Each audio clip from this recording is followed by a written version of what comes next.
अध्याय 4 बाल विवाह भाग 1। नमस्कार दोस्तों, मेरा नाम शुभम तिवारी है।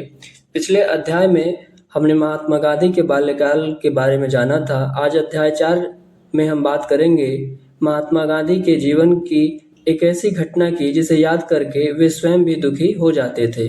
उनका बाल विवाह। गांधी जी लिखते हैं कि जब वे अपने बाल विवाह को याद करते हैं तो उन्हें अपने ऊपर दया आती है। वे स्पष्ट कहते हैं कि बाल विवाह में उन्हें कोई आदर्श दिखाई नहीं देता। उस समय समाज में यह प्रथा सामान्य मानी जाती थी और बच्चों की इच्छा का कोई महत्व नहीं होता था। गांधी जी बताते हैं कि काठियावाड़ में पहले सगाई और फिर विवाह की परंपरा थी।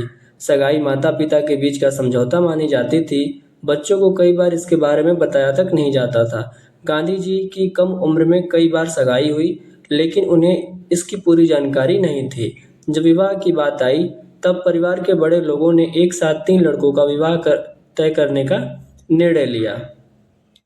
इनमें गांधी जी, उनके बड़े भाई और एक चचेरे भाई शामिल थे। इस निर्णय में बच्चों की राय नहीं ली गई।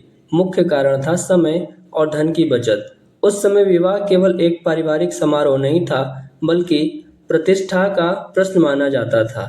महीनों पहले से तैयारियां शुरू हो जाती थीं।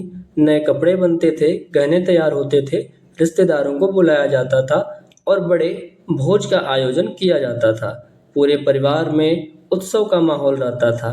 लेकिन इन सारी तैयारियों के बीच कोई यह नहीं सोचता था कि जिन बच्चों का विवाह हो रहा है उनकी क्या इच्छा है और उनके भविष्य पर इसका क्या प्रभाव पड़ेगा। दोस्तों, यह वही सामाजिक व्यवस्था थी जिसके बीच मोहनदास करमचंद गांधी का बाल विवाह तय हुआ। अगले भाग में हम जानेंगे कि विवाह के दिन क्या हुआ, गांधी जी की क्या भावनाएं थीं और बाद में उन्होंने बाल विवाह के बारे में क्या विचार व्यक्त किए।